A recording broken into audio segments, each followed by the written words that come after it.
ಆಕಾಶವಾಣಿ ವಾರ್ತೆಗಳು. ಓದುತ್ತಿರುವವರು BA ಅಜರುದ್ದೀನ್. ಮುಖ್ಯಾಂಶಗಳು: ಪ್ರಧಾನಿ ನರೇಂದ್ರ ಮೋದಿ ನಾಳೆ ಹರಿಯಾಣ ಭೇಟಿ, ದೇಶದ ಮೊದಲ ಹೈಡ್ರೋಜನ್ ರೈಲಿಗೆ ಚಾಲನೆ. ಹಲವು ವಲಯಗಳಲ್ಲಿ ಸಹಕಾರ ಸಂಬಂಧ ವಿಸ್ತರಣೆಗೆ ಭಾರತ ಬೆಲ್ಜಿಯಂ ಒಪ್ಪಿಗೆ. ಭಾರತ UK ವ್ಯಾಪಾರ ಒಪ್ಪಂದ ಜಾರಿ, ಮೊದಲ ದಿನವೇ 140 ಮಿಲಿಯನ್ ಮೌಲ್ಯದ ವಸ್ತುಗಳ ರಫ್ತು. ರೈಲ್ವೆ ಬುಕಿಂಗ್ ಇನ್ನೂ ಸರಳ, ಸುಲಭ.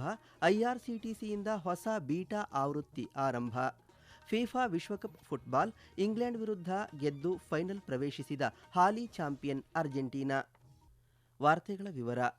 ಪ್ರಧಾನಮಂತ್ರಿ ನರೇಂದ್ರ ಮೋದಿ ಅವರು ನಾಳೆ ಹರಿಯಾಣ, ಚಂಡೀಗಢ ಮತ್ತು ಪಂಜಾಬ್ಗೆ ಭೇಟಿ ನೀಡಲಿದ್ದಾರೆ. ಹರಿಯಾಣದ ಜಿಂದ್ ರೈಲು ನಿಲ್ದಾಣದಲ್ಲಿ ಜಿಂದ್ ಮತ್ತು ಸೋನಿಪತ್ ನಡುವಿನ ಭಾರತದ ಮೊದಲ ಹೈಡ್ರೋಜನ್ ರೈಲಿಗೆ ಪ್ರಧಾನಿ ಚಾಲನೆ ನೀಡಲಿದ್ದಾರೆ. ಜಿಂದ್ನ ಏಕಲವ್ಯ ಕ್ರೀಡಾಂಗಣದಲ್ಲಿ ಸುಮಾರು 14,700 ಕೋಟಿ ರೂಪಾಯಿ ಮೌಲ್ಯದ ವಿವಿಧ ಅಭಿವೃದ್ಧಿ ಯೋಜನೆಗಳನ್ನು ರಾಷ್ಟ್ರಕ್ಕೆ ಸಮರ್ಪಿಸಲಿದ್ದಾರೆ. ಪ್ರಧಾನಿ ಅವರು ಮಧ್ಯಾಹ್ನ ಚಂಡೀಗಢಕ್ಕೆ ಭೇಟಿ ನೀಡಲಿದ್ದು, ಅಲ್ಲಿ ಆರೋಗ್ಯ ರಕ್ಷಣೆ, ಶಿಕ್ಷಣ ಮತ್ತು ರಸ್ತೆ ಮೂಲಸೌಕರ್ಯ ಸೇರಿದಂತೆ 6,600 ಕೋಟಿ ರೂಪಾಯಿಗಳಿಗೂ ಅಧಿಕ ಮೌಲ್ಯದ ವಿವಿಧ ಅಭಿವೃದ್ಧಿ ಯೋಜನೆಗಳಿಗೆ ಶಿಲಾನ್ಯಾಸ ನೆರವೇರಿಸಲಿದ್ದಾರೆ.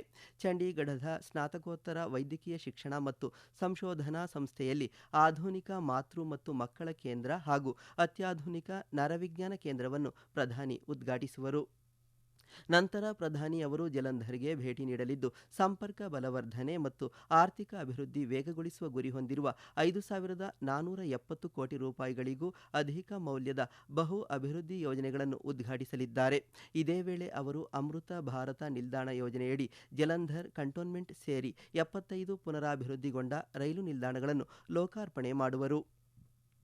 ವ್ಯಾಪಾರ ಮತ್ತು ಹೂಡಿಕೆ, ಹಸಿರು ಇಂಧನ ಪರಿವರ್ತನೆ, ನಾವೀನ್ಯತೆ ಮತ್ತು ತಂತ್ರಜ್ಞಾನ, ಸಂಪರ್ಕ, ರಕ್ಷಣೆ, ಭದ್ರತೆ, ಪ್ರಾದೇಶಿಕ ಮತ್ತು ಜಾಗತಿಕ ಸಮಸ್ಯೆಗಳು ಹಾಗೂ ಜನರ ವಿನಿಮಯ ಸೇರಿ ಹಲವು ಕ್ಷೇತ್ರಗಳಲ್ಲಿ ಸಹಕಾರ ಸಂಬಂಧವನ್ನು ಮತ್ತಷ್ಟು ವೃದ್ಧಿಸಲು ಭಾರತ ಮತ್ತು ಬೆಲ್ಜಿಯಂ ಒಪ್ಪಿಕೊಂಡಿವೆ.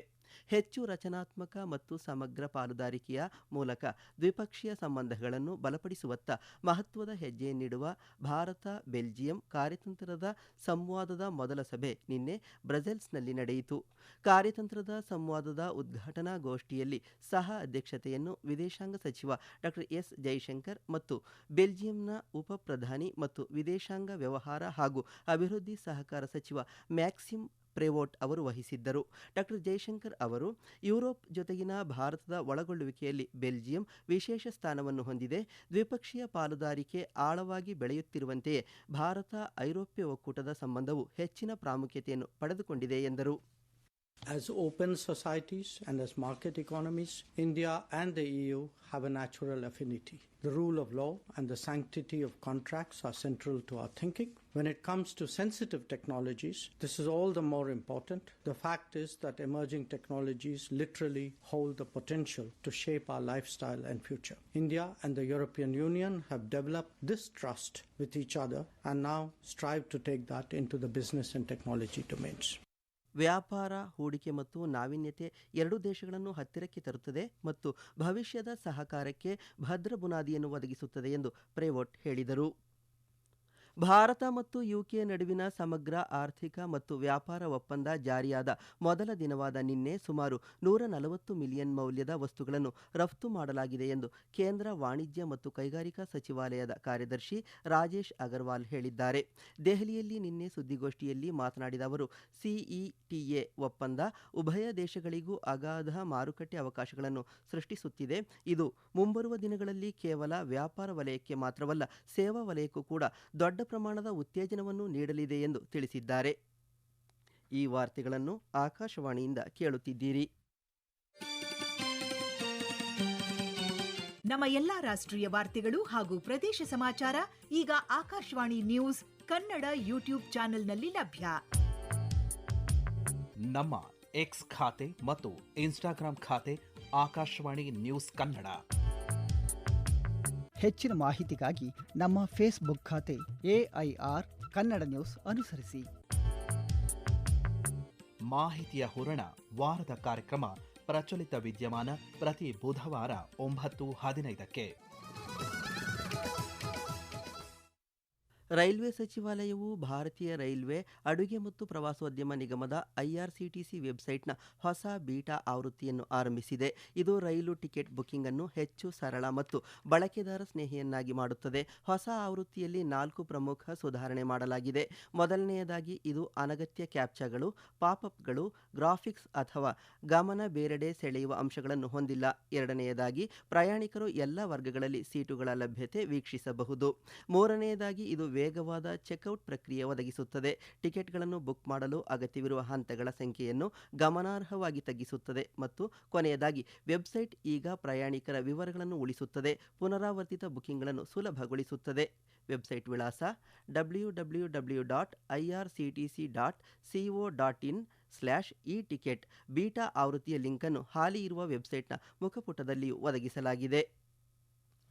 ಭಾರತದ ಸೆಮಿಕಂಡಕ್ಟರ್ ವಿನ್ಯಾಸ ಮತ್ತು ಉತ್ಪಾದನಾ ಪರಿಸರ ವ್ಯವಸ್ಥೆಯ ಅಭಿವೃದ್ಧಿಗಾಗಿ 1,27,500 ಕೋಟಿ ರೂಪಾಯಿಗಳ ಬಜೆಟ್ ವೆಚ್ಚದೊಂದಿಗೆ ಸೆಮಿಕಾನ್ 2.0 ಯೋಜನೆಗೆ ಕೇಂದ್ರ ಸಚಿವ ಸಂಪುಟ ಅನುಮೋದನೆ ನೀಡಿದೆ. ಕೇಂದ್ರ ವಾರ್ತಾ ಮತ್ತು ಪ್ರಸಾರ ಸಚಿವ ಅಶ್ವಿನಿ ವೈಷ್ಣವ್ ಅವರು ಸೆಮಿಕಾನ್ 1.0ರ ವೇಗವನ್ನು ಆಧರಿಸಿ ಭಾರತವನ್ನು ಜಾಗತಿಕ ಸೆಮಿಕಂಡಕ್ಟರ್ ವಲಯದಲ್ಲಿ ಮುಂಚೂಣಿಯಲ್ಲಿರುವ ಸರ್ಕಾರದ ಬದ್ಧತೆಯ ಗುರಿಯನ್ನು ಈ ಯೋಜನೆ ಹೊಂದಿದೆ ಎಂದು ಹೇಳಿದರು. ಈ ಯೋಜನೆಯು ಆರ್ಥಿಕ ಬೆಳವಣಿಗೆಯನ್ನು ಬೆಂಬಲಿಸುತ್ತದೆ, ಪೂರೈಕೆ ಸರಣಿ ಸ್ಥಿತಿಸ್ಥಾಪಕತ್ವ ಬಲಪಡಿಸುತ್ತದೆ ಮತ್ತು ನಿರ್ಣಾಯಕ ವಲಯಗಳಲ್ಲಿ ತಾಂತ್ರಿಕ ನಾಯಕತ್ವವನ್ನು ಸ್ಥಾಪಿಸುತ್ತದೆ. ಸೆಮಿಕಾನ್ 2.0 6 ಸ್ತಂಭಗಳ ಮೂಲಕ ಸೆಮಿಕಂಡಕ್ಟರ್ ಪೂರಕ ವ್ಯವಸ್ಥೆಯನ್ನು ಸಮಗ್ರವಾಗಿ ನಿರ್ಮಿಸಲು ಪ್ರಯತ್ನಿಸುತ್ತದೆ. ಅವುಗಳೆಂದರೆ ವಿನ್ಯಾಸ, ಯಂತ್ರಗಳು ಮತ್ತು ಸಾಮಗ್ರಿಗಳು, ಹೆಚ್ಚಿನ ಫ್ಯಾಬ್ಗಳನ್ನು ಸ್ಥಾಪಿಸುವುದು, ATMP OSAT ಉದ್ಯಮ ಮತ್ತು ಸಂಶೋಧನೆ ಮತ್ತು ಅಭಿವೃದ್ಧಿ ಎಂದು ಸಚಿವರು ಹೇಳಿದರು. सेमिकॉन 2.0 1,27,500 करोड़ रुपए का सेमिकॉन 2.0 माने प्रधानमंत्री जी ने अप्रूव किया. सेमिकॉन 2.0 में 6 पिलर्स हैं. पिलर 1 है डिजाइन ऑफ चिप्स. सेकंड बड़ा फोकस रहेगा मशीन्स एंड मटेरियल्स. तीसरा बहुत सारी नई फैब्स बनेंगी, सिलिकॉन फैब्स, डिस्प्ले, कंपाउंड और ATMP OSAT इंडस्ट्री जो भारत में डेवलप हो गई है, अभी 10 यूनिट लग चुके हैं. उस इंडस्ट्री को और आगे बढ़ाने के लिए भी इसमें प्रावधान है. ಸ್ಟಾರ್ಟ್ಅಪ್, ಕೌಶಲ್ಯಾಭಿವೃದ್ಧಿ ಮತ್ತು ಅಗ್ರಿಟೆಕ್ಗಳ ಮೂಲಕ ಕೃಷಿ ವಲಯವನ್ನು ಬಲವರ್ಧನೆಗೊಳಿಸಲು ಕಾರ್ಪೊರೇಟ್ ಸಾಮಾಜಿಕ ಹೊಣೆಗಾರಿಕೆ CSR ನೆರವು ಪಡೆದುಕೊಳ್ಳುವ ಅಗತ್ಯವಿದೆ ಎಂದು ಕೇಂದ್ರ ಕೃಷಿ ಮತ್ತು ರೈತ ಕಲ್ಯಾಣ ಸಚಿವ ಶಿವರಾಜ್ ಸಿಂಗ್ ಚೌಹಾಣ್ ಹೇಳಿದ್ದಾರೆ. ಅವರು ದೆಹಲಿಯಲ್ಲಿ ನಿನ್ನೆ ICR ಆಯೋಜಿಸಿದ CSR ಕುರಿತ ಸಮಾವೇಶ ಉದ್ದೇಶಿಸಿ ಮಾತನಾಡಿ, ಕಾರ್ಪೊರೇಟ್ ವಲಯವೂ ಕೂಡ ರೈತ ಕಲ್ಯಾಣ, ಕೃಷಿ ಸಂಶೋಧನೆ ಮತ್ತು ಗ್ರಾಮೀಣ ಸಮುದಾಯಗಳ ಅಭಿವೃದ್ಧಿಗೆ ತಮ್ಮ ಗಳಿಕೆಯ ಅಲ್ಪ ಭಾಗವನ್ನು ವಿನಿಯೋಗಿಸುವ ಮೂಲಕ ಸಾಮಾಜಿಕ ಹೊಣೆಗಾರಿಕೆಯನ್ನು ಪ್ರದರ್ಶಿಸಬೇಕು ಎಂದು ಕರೆ ನೀಡಿದರು. ಜನರು ತಮ್ಮ ಮತದಾನದ ಹಕ್ಕನ್ನು ಚಲಾಯಿಸುವ ಮೂಲಕ ಪ್ರಜಾಪ್ರಭುತ್ವದ ಮೇಲಿನ ನಂಬಿಕೆಯನ್ನು ಪುನರುಚ್ಚರಿಸುತ್ತಿದ್ದು, ಪ್ರಾಮಾಣಿಕತೆ ಮತ್ತು ಬದ್ಧತೆಯ ಸೇವೆ ಸಲ್ಲಿಸುವ ಮೂಲಕ ಆ ನಂಬಿಕೆ ಎತ್ತಿ ಹಿಡಿಯಬೇಕಾಗಿದೆ ಎಂದು ಉಪರಾಷ್ಟ್ರಪತಿ CP ರಾಧಾಕೃಷ್ಣನ್ ಅವರು ಚುನಾಯಿತ ಪ್ರತಿನಿಧಿಗಳಿಗೆ ಕರೆ ನೀಡಿದ್ದಾರೆ. ಫಿಫಾ ವಿಶ್ವಕಪ್ ಫುಟ್ಬಾಲ್ ಪಂದ್ಯಾವಳಿಯಲ್ಲಿ ಹಾಲಿ ಚಾಂಪಿಯನ್ಸ್ ಅರ್ಜೆಂಟೀನಾ ಇಂಗ್ಲೆಂಡನ್ನು 2-1 ಗೋಲುಗಳಿಂದ ಮಣಿಸಿ ಫೈನಲ್ ಪ್ರವೇಶಿಸಿದೆ. ಕಳೆದ ಮಧ್ಯರಾತ್ರಿ ಅಟ್ಲಾಂಟಾ ಕ್ರೀಡಾಂಗಣದಲ್ಲಿ ನಡೆದ ಎರಡನೇ ಸೆಮಿಫೈನಲ್ ಪಂದ್ಯದಲ್ಲಿ ಮೊದಲಾರ್ಧವು ಗೋಲುರಹಿತವಾಗಿ ಕೊನೆಗೊಂಡಿತು. ಆದರೆ ದ್ವಿತೀಯಾರ್ಧದಲ್ಲಿ ಆಂಥೋನಿ ಗಾರ್ಡನ್ 55ನೇ ನಿಮಿಷದಲ್ಲಿ ಇಂಗ್ಲೆಂಡ್ ಪರ ಮೊದಲ ಗೋಲು ಗಳಿಸಿದರು. ಅರ್ಜೆಂಟೀನಾದ ಎನ್ಜೋ ಫೆರ್ನಾಂಡಿಸ್ 85ನೇ ನಿಮಿಷದಲ್ಲಿ ಮತ್ತು ಲೌಟಾರೋ ಮಾರ್ಟಿನೆಸ್ 90ನೇ ನಿಮಿಷದಲ್ಲಿ ಗೋಲು ಗಳಿಸಿ ಅರ್ಜೆಂಟೀನಾಗೆ 2-1 ಅಂತರದ ರೋಚಕ ಗೆಲುವು ತಂದುಕೊಟ್ಟರು. ಇದೀಗ ಅರ್ಜೆಂಟೀನಾ ಇದೇ ಭಾನುವಾರ ನಡೆಯುವ ಫೈನಲ್ನಲ್ಲಿ ಸ್ಪೇನ್ ವಿರುದ್ಧ ಪ್ರಶಸ್ತಿಗಾಗಿ ಸೆಣಸಲಿದೆ. ಅರ್ಜೆಂಟೀನಾ 2022ರಲ್ಲಿ ಕತಾರ್ನಲ್ಲಿ ನಡೆದ ವಿಶ್ವಕಪ್ ಪ್ರಶಸ್ತಿಯನ್ನು ಗೆದ್ದುಕೊಂಡಿತ್ತು. ಕೊನೆಯಲ್ಲಿ ಮತ್ತೊಮ್ಮೆ ಮುಖ್ಯಾಂಶಗಳು.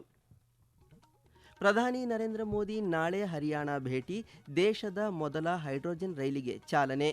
ಹಲವು ವಲಯಗಳಲ್ಲಿ ಸಹಕಾರ ಸಂಬಂಧ ವಿಸ್ತರಣೆಗೆ ಭಾರತ ಬೆಲ್ಜಿಯಂ ಒಪ್ಪಿಗೆ.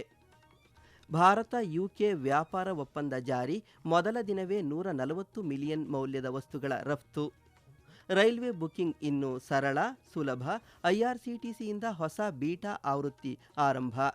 ಫಿಫಾ ವಿಶ್ವಕಪ್ ಫುಟ್ಬಾಲ್, ಇಂಗ್ಲೆಂಡ್ ವಿರುದ್ಧ ಗೆದ್ದು ಫೈನಲ್ ಪ್ರವೇಶಿಸಿದ ಹಾಲಿ ಚಾಂಪಿಯನ್ ಅರ್ಜೆಂಟೀನಾ.